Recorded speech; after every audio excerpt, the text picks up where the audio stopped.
Over the next couple of chapters, we are going to cover how to write the chapters of your story.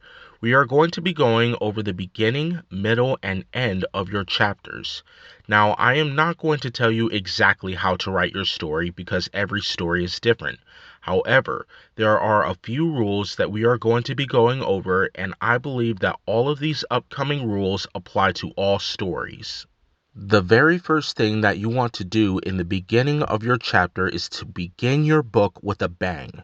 And when I say that, I mean that I want you to hook your audience into your story as soon as possible. You would want to do it within the first few pages of your story. How you hook them in is that you give them something interesting to look forward to or some questions that they need to answer as they read through the chapter and throughout your story. So what I want you to do before you begin writing your story is to think about how could I hook my audience into my story when they are first beginning to read it?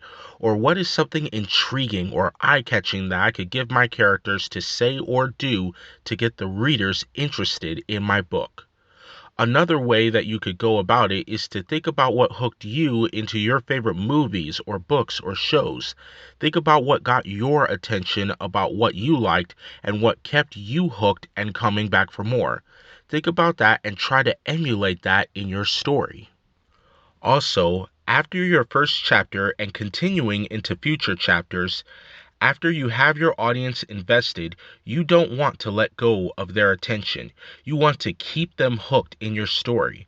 So moving forward, think about how your story is progressing and what you can do to snatch their attention straight away. Is your chapter continuing on from a previous chapter with the same characters? If so, how can you continue to maintain their attention and elevate the action? If you are moving on from these characters to a different setting and to different characters, what can you do to get their attention straight away? Has your story been in this new setting that you are going to? If so, how can you continue from where you left off before?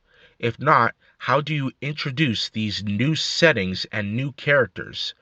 I know these are a lot of things to be thinking about, but it is all about grabbing your reader's attention and never letting it go.